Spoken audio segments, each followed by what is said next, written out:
এমের ছেলেরা সবাই ভালো আছো নিশ্চয়ই।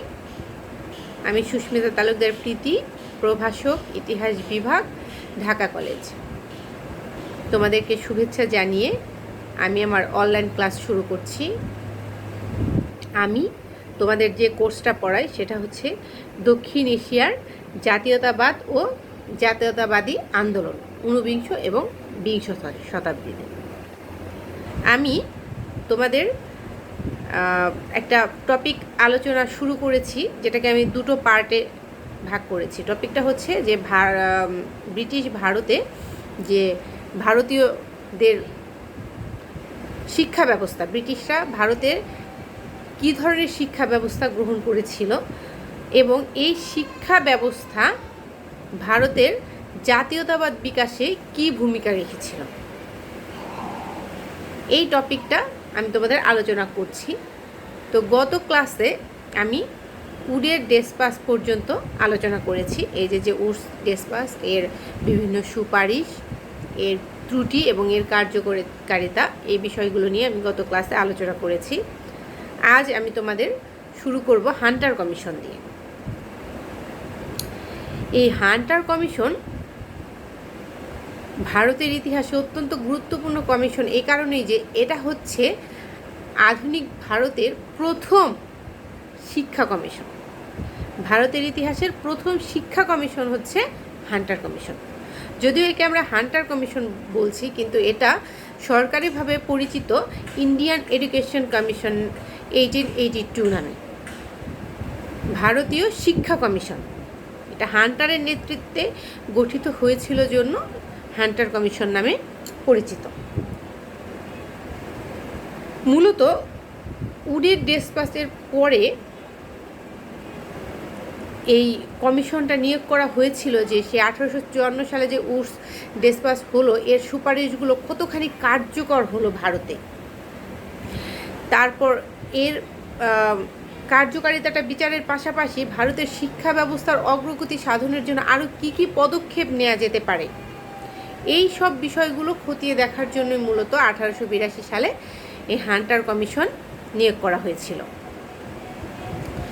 এছাড়া আরও একটা কারণ ছিল, সেটা হচ্ছে যে এই যে 1854 সালের উডের ডেসপাস, এর যে সুপারিশ, ডেসপাসের যে সুপারিশ, এর সুপারিশগুলো কিন্তু সবগুলোই বাস্তবায়ন করেনি ব্রিটিশ গভর্নমেন্ট। আমি তোমাদেরকে গত ক্লাসে বলেছি।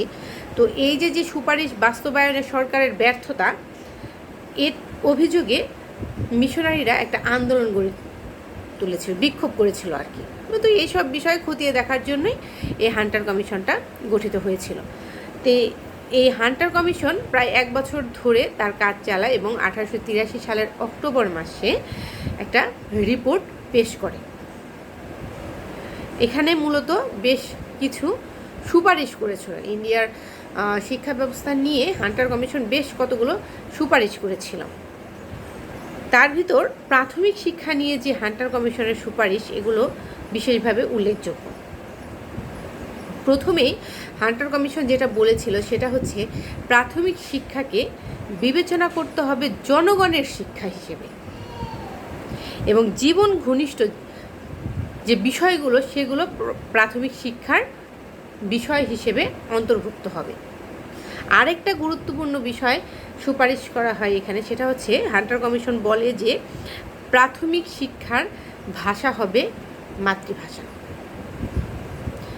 মানে যেই প্রদেশ হোক, এলাকা হোক, যেখানকার প্রাথমিক শিক্ষার ভাষাটা হবে যার যার মাতৃভাষা। তবে এখানে আরও একটা বিষয় বলে যে প্রাথমিক শিক্ষার বিষয়ে যে সুপারিশগুলো, এগুলো কিন্তু বিশ্ববিদ্যালয়ের জন্য কার্যকর হবে না, কারণ বিশ্ববিদ্যালয়ের ভাষাটা ইংরেজিই থাকবে। এরপর দ্বিতীয় সুপারিশে বলা হয় যে আইনের মাধ্যমে প্রাথমিক শিক্ষার সম্ভাব্য সর্বোচ্চ বিস্তৃতি নিশ্চিত করার জন্য প্রয়োজনীয় পদক্ষেপ নিতে হবে। আমি গত ক্লাসে তোমাদেরকে বলেছি যে ভারতের শিক্ষা ব্যবস্থাটা এমন পর্যায়ে চলে যায় যে এটা রুট লেভেলে পৌঁছাচ্ছিল না। সীমিত কিছু শহরকেন্দ্রিক ধনী এবং মধ্যবিত্ত মানুষের ভিতর এই শিক্ষাটা সীমাবদ্ধ ছিল। এই জন্য এই হান্টার কমিশন সুপারিশ করে যে প্রয়োজনে আইনের প্রয়োগ করতে হবে আইন প্রয়োগ করে হলেও যেন প্রাথমিক শিক্ষার সর্বোচ্চ বিস্তৃতি হয়, এই বিষয়টা সরকারকেই খেয়াল করতে হবে। মানে মূলত হান্টার কমিশনের সুপারিশ হচ্ছে প্রাথমিক শিক্ষার বিস্তার। থার্ডলি, এখানে বলা হয় যে স্কুলগুলোকে প্রাথমিক শিক্ষা বিকাশের গুরুত্বপূর্ণ মাধ্যম হিসেবে বিবেচনা করে যেখানে দেশীয় স্কুল রয়েছে সেখানে সেগুলিকে সহযোগিতা প্রদান এবং সেগুলির মান উন্নয়নের ব্যবস্থা করতে হবে। মানে এটা তোমরা বুঝতে পেরেছ যে প্রাথমিক শিক্ষা স্থানীয় যে স্কুল কলেজগুলো আছে, যদি নতুনভাবে স্কুল কলেজ নির্মাণ সম্ভব নাও হয়, স্থানীয় যেসব কলেজ বলেছি আমি ভুলে, স্থানীয় যে সকল স্কুলে প্রাথমিক শিক্ষা দেয়া হচ্ছে সরকার যেন সেগুলোর মান উন্নয়ন করে এবং সেই স্কুলগুলোকে যেন সর্বোচ্চ সহযোগিতা প্রদান করে। আচ্ছা, ফোর্থলি বলা হয় প্রাথমিক শিক্ষাকে জনশিক্ষার সামগ্রিক ব্যবস্থার অংশ হিসেবে ঘোষণা করতে হবে এবং যেখানে শিক্ষা নির্দিষ্টকৃত স্থানীয় অর্থের উপর প্রায় একচেটিয়া দাবি রয়েছে এবং প্রাদেশিক রাজস্বের উপরও তার বড় রকমের দাবি আছে। মানে এখানে বলা হচ্ছে যে সরকারি অর্থায়নের যে বিষয়টা, যে প্রদেশগুলো যেন, প্রতিটা প্রদেশ যেন সরকারিভাবে প্রাথমিক স্কুলগুলোকে সহযোগিতা করে প্রাথমিক শিক্ষার বিস্তারের জন্য, সেটা আর্থিক হোক বা যে কোনো প্রকারের সহযোগিতা আর কি করতে হবে। মূলত হান্টার কমিশন এটা বুঝতে পেরেছিল যে ভারতের যে শিক্ষা ব্যবস্থা এখানে প্রান্তিক পর্যায়ে পৌঁছাতে পারছে না, আর প্রান্তিক পর্যায়ে শিক্ষা ব্যবস্থা পৌঁছানোর প্রধান মাধ্যম হচ্ছে প্রাইমারি এডুকেশন। তাই প্রাইমারি এডুকেশনটাকে বিশেষভাবে গুরুত্ব আরোপ করা হয় এই কমিশনের সুপারিশে। এবং আরেক গুরুত্বপূর্ণ বিষয়টা হচ্ছে যে সরকারি হস্তক্ষেপের কথা বলা হয়, যে সরকার যেন আইন প্রয়োগ করে এবং প্রদেশগুলোকে যেন নির্দেশ দেয় সে যেন তার প্রদেশের প্রাথমিক শিক্ষাকে বিস্তারের জন্য সর্বত সহযোগিতা করে।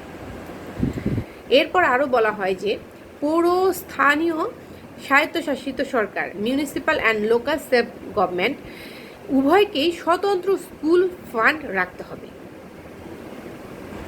এই ফান্ডগুলো কাজ করবে প্রাথমিক শিক্ষার সম্প্রসারণের জন্য। এছাড়া আরও কিছু সুপারিশ করা হয়, এখানে নৈশ বিদ্যালয় স্থাপনের কথা বলা হয়। এছাড়া গ্রামীণ যে সকল পরিবার আছে তাদের সুবিধা অনুযায়ী বিদ্যালয়ের জন্য অবস্থান হয়। দেখা যায় যে একটা স্কুলের দূরত্ব যদি 2-3 গ্রাম পরে হয় বা তারও বেশি হয়, সেখানে কিন্তু দূরের সবাই গিয়ে শিক্ষা গ্রহণ করতে পারবে না। তোমরা শরৎচন্দ্রের গল্পে পড়েছো না, কয়েক ক্রোশ পার হয়ে গিয়ে স্কুল, তো ওই ব্যবস্থাটা আর কি বলা হয় যেন এই স্থানীয় অনুযায়ী, পরিবারের বা সুবিধা অনুযায়ী স্কুলগুলো স্থাপন করে সেই অনুযায়ী শিক্ষা প্রদান করা হয় এবং এখানে যেন ধর্মীয় শিক্ষাটাও অবশ্যই দেয়া হয়। কারণ আমি তোমাদের প্রথম ক্লাসে বলেছি যে ইন্ডিয়ার যে এডুকেশন সিস্টেম সেটা ছিল পুরোটাই ধর্মভিত্তিক, মাদ্রাসা টোল। তো এই ধর্মীয় এডুকেশনটা যদি, রিলিজিয়াস এডুকেশনটা যদি তুলে নেওয়া হয় তাহলে কিন্তু রুট লেভেলের অনেক জনগণই শিক্ষা নিতে আগ্রহী হবে না, যেটা আমরা মুসলিমদের ক্ষেত্রে কিন্তু লক্ষ্য করেছি। তারা ইংরেজি শিক্ষা গ্রহণ করেনি, তারা অনেকটাই পিছিয়ে পড়েছিল। তার অন্যতম কারণ ছিল মূল শিক্ষা পাঠ্যক্রমে ধর্মের বিষয়টা অবহেলিত হওয়া। এই জন্য হান্টার কমিশনে এই বিষয়টা বিশেষ গুরুত্ব দিয়ে দেখা হয়। এছাড়া এখানে আরও বলেছিল যে এই হান্টার কমিশনের সুপারিশে কলেজ এবং বিদ্যালয়গুলোকে যেন সরকারিভাবে আর্থিক অনুদান দেওয়া হয়। সরকারি ও বেসরকারি শিক্ষা প্রতিষ্ঠানগুলোতে প্রাকৃতিক এবং ধর্মীয় পাঠ্যক্রম প্রবর্তন করতে হবে। কলেজগুলোতে মানবতা এবং নাগরিকতা সম্পর্কে বিশেষ আলোচনা সভার আয়োজন করতে হবে। এরকম কিছু সুপারিশ এই হান্টার কমিশনে করা হয়েছিল। এছাড়া আরেকটা গুরুত্বপূর্ণ বিষয় হচ্ছে হান্টার কমিশন লাস্টে এরকম একটা উল্লেখ করে যে এই কমিশন বিশ্বাস করে যে সমাজের সুষম অগ্রগতির জন্য প্রাথমিক শিক্ষার মতো উচ্চ শিক্ষারও সমভাবে প্রয়োজনীয়তা রয়েছে। এই কারণে এই কমিশন মাধ্যমিক শিক্ষার বিষয়েও বেশ কিছু সুপারিশ করছে এবং প্রায় 23টা মতো সুপারিশ করেছিল এবং এটাও সুপারিশ করেছিল যে এই সুপারিশগুলো যেন কার্যকর করা হয়। হান্টার কমিশনের মূল হাইলাইটিং পয়েন্ট ছিল প্রাইমারি এডুকেশন এবং হায়ার সেকেন্ডারি এডুকেশনটা। কারণ হান্টার কমিশনের পর্যালোচনা যেটা ছিল, 1 বছর ধরে তারা কাজ করেছে, তারা বুঝেছিল যে ভারতে এই প্রাইমারি এডুকেশনটা খুব অবহেলিত হচ্ছে এবং ভারতের শিক্ষার হার অনেক কম। তার অন্যতম কারণ হচ্ছে গ্রামীণ স্কুলের অভাব।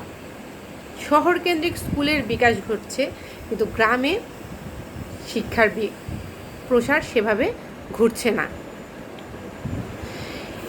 মূলত এই পার্সপেক্টিভকে সামনে রেখে হান্টার কমিশনের সুপারিশগুলো হয়েছিল। এবং আরেকটা বিষয় হচ্ছে এই যে সুপারিশের অনেকগুলোই কিন্তু ব্রিটিশ সরকার গ্রহণ করেছিল। আমরা বলেছি যে উডস ডেসপাসের ম্যাক্সিমাম সুপারিশ তারা গ্রহণ করলেও কার্যকর করেনি, কিন্তু হান্টার কমিশনের ক্ষেত্রে সেটা হয়নি। অনেক সিদ্ধান্তই, বেশিরভাগ সিদ্ধান্তই ব্রিটিশ সরকার গ্রহণ করেছিল এবং কার্যকর করেছিল। তবে এই যে এত সুন্দর সুন্দর কথা বললাম, পজিটিভ কথা বললাম, এই কমিশনও কিন্তু ত্রুটির ঊর্ধ্বে না। এই কমিশনের অন্যতম ত্রুটি হচ্ছে নারী শিক্ষার বিষয়ে ডিটেইল কিছু এখানে বলা হয়নি এবং ভারতের নারী শিক্ষা অবহেলিতই থেকে গিয়েছে দীর্ঘকাল।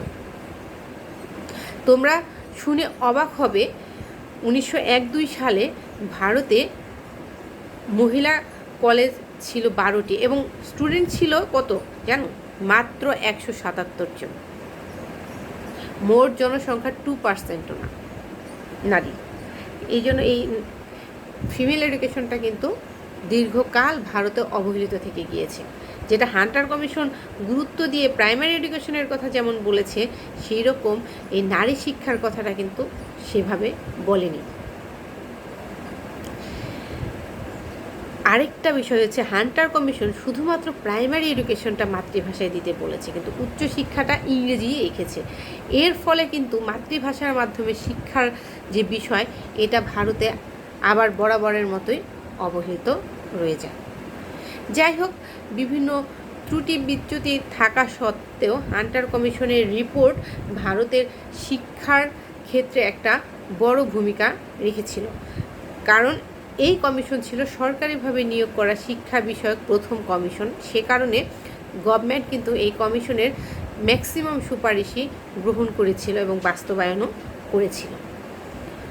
আচ্ছা, আরেকটা বিষয় তোমাদেরকে আমি মাঝখানে আলোচনা করতে ভুলে গিয়েছি, সেটা হচ্ছে যে ভারতীয় শিক্ষা বিস্তারে মিশনারিদের যে একটা প্রভাব, এই বিষয়টা আমার আলোচনা থেকে আমি বাদ পড়ে গিয়েছে।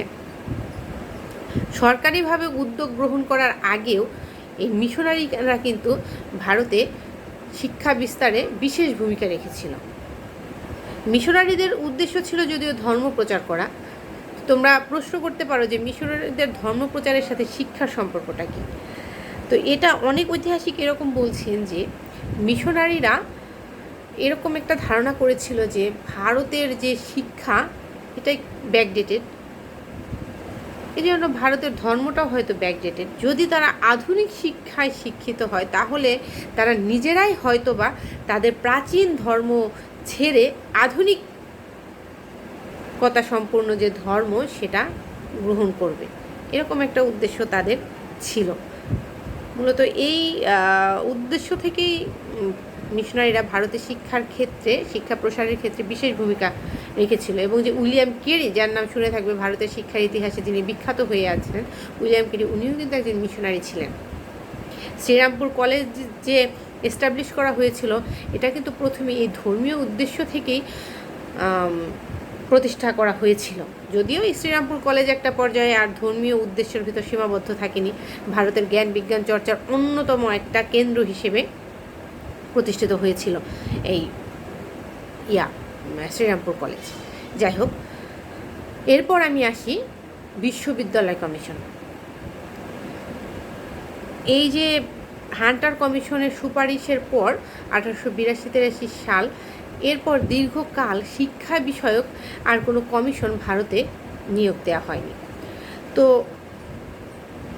লর্ড কার্জন উনি একজন প্রতিক্রিয়াশীল লর্ড ছিলেন, তোমরা জানো। ওনার আমলেই বেশ গুরুত্বপূর্ণ কিছু ঘটনা ঘটে, বঙ্গভঙ্গ, মুসলিম লীগ, বঙ্গভঙ্গ রদ, যাই হোক। তবে এই লর্ড কার্জন কিন্তু একটা বিষয়ে তার নাম পজিটিভলি স্মরণ করা যেতে পারে, সেটা হচ্ছে শিক্ষা বিষয়। ভারতের শিক্ষার বিষয়ে উনি কিছু পজিটিভ স্টেপ নিয়েছিলেন। এই লর্ড কার্জনই মূলত একটা কমিশন গঠন করেছিলেন, র্যালে কমিশন, 1902 সালে। এটা ইন্ডিয়ান ইউনিভার্সিটিস কমিশন নামেও পরিচিত, ভারতীয় বিশ্ববিদ্যালয় কমিশন। এই র্যালের নেতৃত্বে, স্যার টমাস র্যালের নেতৃত্বে এই কমিশন গঠিত হয়েছিল জন্য এটা র্যালে কমিশন নামে পরিচিত। এই টমাস র্যালে ছিলেন বড়লাটের যে কার্যনির্বাহী সমিতি, এই সমিতির আইন বিষয়ক সদস্য।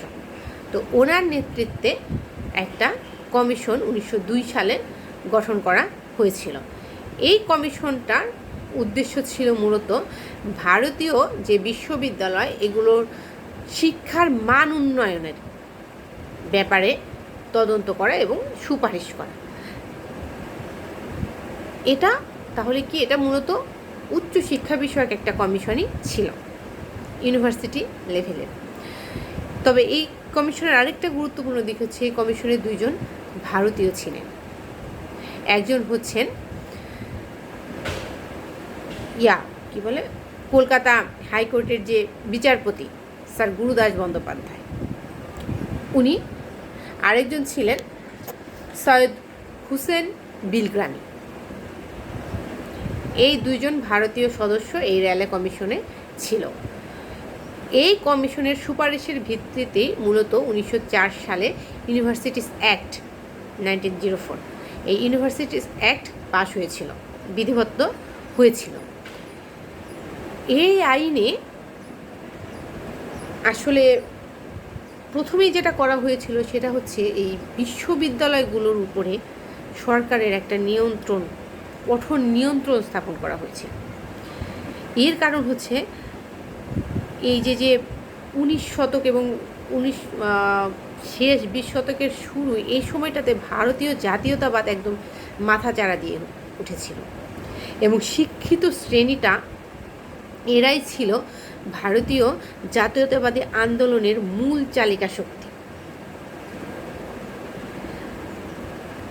এই কারণে এই উচ্চশিক্ষার কন্ট্রোলটা সরকার নিজের হাতে নিতে চাচ্ছিল। এই উদ্দেশ্যে 1904 সালে ইউনিভার্সিটিস অ্যাক্ট পাশ করা হয়েছিল, মূলত বিশ্ববিদ্যালয়গুলোর উপর সরকারি নিয়ন্ত্রণটাকে আরও কঠোর করার জন্য। এই অ্যাক্টের মাধ্যমে বিশ্ববিদ্যালয়ের যে সিনেট এবং সিন্ডিকেট সদস্য, এর সংখ্যা হ্রাস করা হয়। অপরদিকে বাড়ানো হয় সরকার কর্তৃক মনোনীত সদস্যের সংখ্যা। খুবই স্বাভাবিক, এটা বোঝা যাচ্ছে। মনোনীত সদস্য মানেই হচ্ছে সরকারের যাকে মনে ধরবে তাকেই, আর মনোনীত সদস্য সরকারের তাকেই মনে ধরবে যে সরকারের পক্ষের লোক হবে, সরকারের পক্ষে কথা বলবে। তো এখানে সিন্ডিকেট এবং সিনেটের সদস্য হ্রাস করে মনোনীত সদস্যের সংখ্যা বৃদ্ধি করা হয়েছিল। এবং কলেজগুলো তো ভার্সিটির নিয়ন্ত্রণে নিয়ে আসা হয়েছিল। এবং এলাকা, ভার্সিটি ভিত্তিক যে এলাকা, সেটাও কলেজগুলোর যে এলাকা সেটা নির্দিষ্ট করে দেয়া হয় এই অ্যাক্টের মাধ্যমে। তৎকালীন কলকাতা ইউনিভার্সিটির যিনি উপাচার্য ছিলেন স্যার আশুতোষ মুখোপাধ্যায়, উনি এই অ্যাক্টের তীব্র সমালোচক ছিলেন। উনি এই অ্যাক্টের বিরুদ্ধে বিক্ষোভ করেননি, তবে সমালোচনা করেছিলেন। তবে এই অ্যাক্টের পজিটিভ দিকগুলো উনি আবার ঠিকই কাজে লাগিয়েছেন। ইয়ার মাধ্যমেই উনি কলকাতা বিশ্ববিদ্যালয়ের কলা এবং বিজ্ঞান বিভাগে বেশ কিছু ভ্যারিয়েশন এনেছিলেন। আচ্ছা, যাই হোক, এগুলো ইয়ার বিষয়। তো এই অ্যাক্টে মূলত যে মানে বিষয়টা সবচাইতে বেশি হাইলাইটেড ছিল সেটা হচ্ছে শিক্ষা, উচ্চ শিক্ষাটা সরকারের নিয়ন্ত্রণে আনা। এই ইউনিভার্সিটি লেভেলে যে জাতীয়তাবাদী আন্দোলন এবং এই ছাত্রদের যে স্বাধীন চেতা মনোভাব, এই বিষয়টা সরকারের পছন্দ হচ্ছিল না। এই বিষয়টাকে নিয়ন্ত্রণ করা হয়েছিল ইউনিভার্সিটি অ্যাক্ট 1904-এর মাধ্যমে। যদিও এই অ্যাক্ট পাস হওয়ার সাথে সাথে বিক্ষোভ শুরু করেছিল জনগণ এবং এর তীব্র নিন্দা জানিয়েছিল এই শিক্ষা প্রতিষ্ঠানের উপর সরকারের নিয়ন্ত্রণের। যাই হোক, তারপরেও এটা কার্যকর হয়েছিল। তবে এই অ্যাক্টে একটা পজিটিভ দিক ছিল, সেটা হচ্ছে এই অ্যাক্টের মাধ্যমে বিশ্ববিদ্যালয় শিক্ষা প্রতিষ্ঠানের সরকারি অনুদানের পরিমাণ বাড়ানো হয়েছিল এবং 5 বছরে ইন্ডিয়ান বিশ্ববিদ্যালয়গুলোতে প্রায় 25 লক্ষ টাকা, প্রতিটা বিশ্ববিদ্যালয়ে 25 লক্ষ টাকা করে অনুদান দেওয়া হয়েছিল বিশ্ববিদ্যালয়ের উন্নতির জন্য। এছাড়া এই লর্ড কার্জন শিক্ষার মান উন্নয়নের জন্য বেশ কিছু পদক্ষেপ গ্রহণ করেছিলেন এবং ইউনিভার্সিটি অ্যাক্টের মাধ্যমে সেগুলো কার্যকর করা হয়েছিল। এবং এই অ্যাক্টের আওতাধীনে বিদ্যালয়, প্রাথমিক বিদ্যালয় এবং মাধ্যমিক বিদ্যালয়ের সংখ্যাও বৃদ্ধি করা হয়েছিল। এছাড়া এই অ্যাক্টের মাধ্যমে যে বিষয়গুলো এতকাল অবহেলিত ছিল, যেমন নৈতিক শিক্ষা, চিত্রকলা, কিংবা ভারতের মূল যেটা হচ্ছে কৃষি শিক্ষা বিষয়ক, এই বিষয়গুলো কিন্তু এই অ্যাক্টে গুরুত্ব পেয়েছিল। তাহলে শুধু নেগেটিভই না, পজিটিভ কিছু দিকও ছিল। আরেকটা বিষয় হচ্ছে সীমিত পরিসরে হলেও এই অ্যাক্টের মাধ্যমে বৃত্তিমূলক ও কারিগরি শিক্ষার বিষয়ে অগ্রগতির বিষয়ে করা হয়েছিল, আইন পাশ করা হয়েছিল। যদিও সেটা খুব বেশি ছিল না, স্প্রেড হয়নি, সীমিত পরিসরেই ছিল। যাই হোক, এই ইউনিভার্সিটি অ্যাক্টটার বেশ কিছু পজিটিভ দিক আমরা দেখতে পাই। মূল নেগেটিভ দিক হচ্ছে এই উচ্চশিক্ষায় সরকারের নিয়ন্ত্রণ, এই বিষয়টা। তো এরপরে এটা গেল কি বললাম, রেলওয়ে কমিশন। এরপরে ভারতের শিক্ষা বিস্তারের ক্ষেত্রে আরেকটা কমিশনের নাম না বললেই নয়, সেটা হচ্ছে স্যাডলার কমিশন। 1917 সালে এই কমিশনটা গঠন করা হয়েছিল। মূলত এটাও কিন্তু উচ্চশিক্ষার জন্য, মূলত কলকাতা বিশ্ববিদ্যালয়ে যে এর কার্যক্রম পরিচালনার জন্য এই স্যাডলার কমিশনটা গঠন করা হয়েছিল। এবং এই কমিশনের প্রধান যিনি ছিলেন তিনি হচ্ছেন একজন বিশিষ্ট শিক্ষানবিশ ব্যক্তি এবং লন্ডনের লিডস ইউনিভার্সিটি, এই লিডস ইউনিভার্সিটির উপাচার্য ডক্টর মাইকেল স্যাডলার, ওনাকে নিয়োগ করা হয়েছিল। এটা কিন্তু একটা পজিটিভ দিক যে একজন শিক্ষার সাথে জড়িত ব্যক্তিকে শিক্ষার সংস্কারের জন্য নিয়োগ করা হচ্ছে। আমরা এর আগে যে দেখলাম রেলে ছিলেন আইন পরিষদের সদস্য, তাই না? একজন শিক্ষককে প্রথমবারের মতো শিক্ষা বিষয়ক কোনো সিদ্ধান্ত নেওয়ার জন্য নিয়োগ করা হলো এই স্যাডলার কমিশনের মাধ্যমে। এই জন্য স্যাডলার কমিশনটা বিশেষভাবে গুরুত্বপূর্ণ। ডক্টর মাইকেল স্যাডলারের নেতৃত্বে এই কমিশনটা গঠন করা হয়েছিল, যদিও এর উদ্যোগটা নিয়েছিল কলকাতা বিশ্ববিদ্যালয়ে। কলকাতা বিশ্ববিদ্যালয়ের উদ্যোগে এই স্যাডলার কমিশন গঠন করা হয়েছিল। এখানেও দুজন ভারতীয় ছিলেন, ওই আশুতোষ মুখোপাধ্যায় এবং জিয়াউদ্দিন আহমেদ।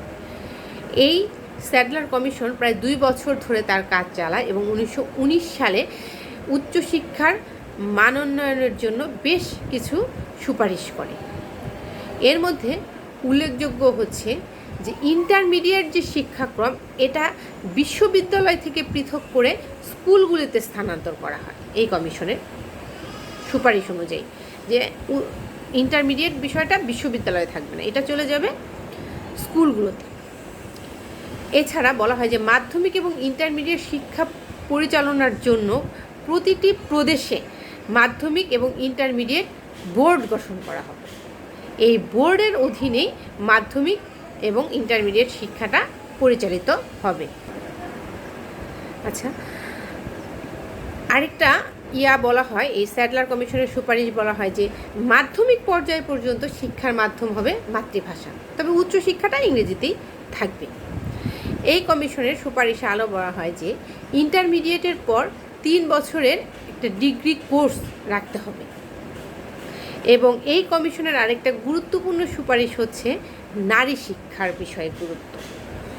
এই কমিশন সুপারিশ করে যে নারী শিক্ষার বিষয়টা অবহেলিতই থেকে যাচ্ছে, কাজেই সরকার আরও যেন এই বিষয়ে সচেতন হয়, নারী শিক্ষার বিষয়ে। মূলত এরকম কিছু সুপারিশ এই করা হয়। আরেকটা গুরুত্বপূর্ণ সুপারিশ এই স্যাডলার কমিশন করে, সেটা হচ্ছে বিশ্ববিদ্যালয়গুলোর নিজস্ব ক্যাম্পাস থাকতে হবে এবং আবাসিক সুবিধা থাকতে হবে। এই কমিশনে এই সুপারিশগুলো করা হয়েছিল। তো পরবর্তীতে আমরা দেখি ভারতে আরও বিভিন্ন কমিশন, যেমন হার্ট কমিশন, সার্জেন্ট পরিকল্পনা, এগুলো গ্রহণ করা হয়, যেগুলো ভারতীয় শিক্ষা বিস্তারে ভূমিকা রেখেছিল। মূলত আমরা এখন যে বিষয়টা আলোচনা করব সেটা হচ্ছে যে এই যে সরকারি বিভিন্ন উদ্যোগ নিচ্ছে ভারতীয় শিক্ষা বিস্তারে, তো এই যে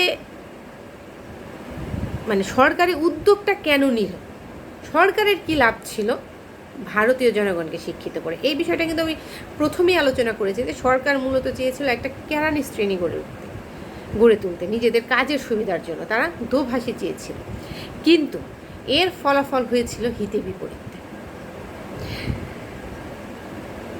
এই ব্রিটিশ যে শিক্ষা ব্যবস্থা, শিক্ষানীতি, এর মাধ্যমে কিন্তু ভারতীয়রা পাশ্চাত্য যে পাশ্চাত্য যে গণতন্ত্র, পাশ্চাত্য যে যুক্তিবাদ, এর সাথে পরিচিত হয়েছিল। ভারতীয়দের ভিতরে যুক্তিবাদী মনের বিকাশ ঘটেছিল। তারা বুঝতে পারে যে ব্রিটিশরা কিভাবে তাদেরকে শোষণ করছে, নিজেদের দেশে, নিজেদের ইউরোপের অন্যান্য দেশে গণতন্ত্র চলছে, কিন্তু এইখানে চলছে শোষণতন্ত্র। এই বিষয়গুলো কিন্তু তাদের সামনে উন্মুক্ত হয়ে যায়। ভারতীয়রা নিজেদের অধিকার সম্পর্কে সচেতন হয়, তাদেরকে যে ডিপ্রাইভ করা হচ্ছে তারা বুঝতে পারে। এই জন্য পশ্চিমা জাতীয়তাবাদী যে সকল ঐতিহাসিক আছেন ওনারা বলেন যে ভারতীয় জাতীয়তাবাদের বিকাশই হয়েছে পাশ্চাত্য শিক্ষার মাধ্যমে। তারা বলে যে পাশ্চাত্য শিক্ষার এই প্রত্যক্ষ ফল হচ্ছে এই ভারতীয় জাতীয়তাবাদ। যদিও ভারতীয় জাতীয়তাবাদী ঐতিহাসিকরা এটা নাকচ করে দিয়েছেন, তারা বলেন যে না, এটা একটা কারণ হতে পারে, ভারতীয় জাতীয়তাবাদ বিকাশের অন্যতম কারণ হতে পারে পাশ্চাত্য শিক্ষা, কিন্তু পাশ্চাত্য শিক্ষার ফলেই যে ঘটেছে ভারতীয় জাতীয়তাবাদের বিকাশ তা নয়।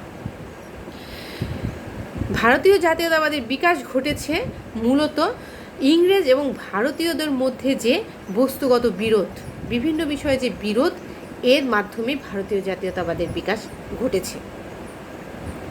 তো তর্ক বিতর্ক যাই হোক, দুটো পক্ষই আমার মনে হয় সত্যি। ভারতীয় জাতীয়তাবাদী ঐতিহাসিক এবং ব্রিটিশ জাতীয়তাবাদী ঐতিহাসিক দুইজনই সত্যি। পাশ্চাত্য শিক্ষায় ভারতীয়দের চোখ খুলে দিয়েছে, আবার শুধুমাত্র পাশ্চাত্য শিক্ষার কারণেই যে ভারতীয় জাতীয়তাবাদের বিকাশ ঘটেছে তা না। মূলত ব্রিটিশ এবং ভারতীয়দের যে মধ্যকার দ্বন্দ্ব, বিভিন্ন বিষয়ে যে মনোমালিন্য, এটাই কিন্তু ভারতের জাতীয়তাবাদ বিকাশে মূল ভূমিকা পালন করেছে। তো এর পক্ষে সপক্ষে যুক্তি আরও দেয়া যেতে পারে। তো আমি যেটা চাই সেটা হচ্ছে যে তোমাদের কাছে আর কি একটা অ্যাসাইনমেন্টের মতো প্রশ্ন, সেটা হচ্ছে যে এই যে পাশ্চাত্য শিক্ষা বা ব্রিটিশ যে ইংরেজি শিক্ষা, এটি ভারতীয় জাতীয়তাবাদের বিকাশে কতখানি ভূমিকা রেখেছিল, সপক্ষে এবং বিপক্ষে যুক্তি দাও। তোমরা যদি সত্যি আমার ক্লাসটা শুনে থাকো ওই রোল নাম্বার লেখার পরিবর্তে, তাহলে আমি নেক্সট ক্লাসে তোমাদেরকে এই বিষয়েই জানতে চাইব যে ব্রিটিশ শিক্ষা ভারতের জাতীয়তাবাদ বিকাশে কতটুকু ভূমিকা রেখেছিল, এর পক্ষে বিপক্ষে যুক্তি। তো নেক্সট ক্লাসে তোমাদের সাথে দেখা হবে। সে পর্যন্ত তোমরা সবাই ভালো থেকো, সাবধানে থেকো। আজকের মতো ক্লাস এখানেই শেষ করছি। বাই।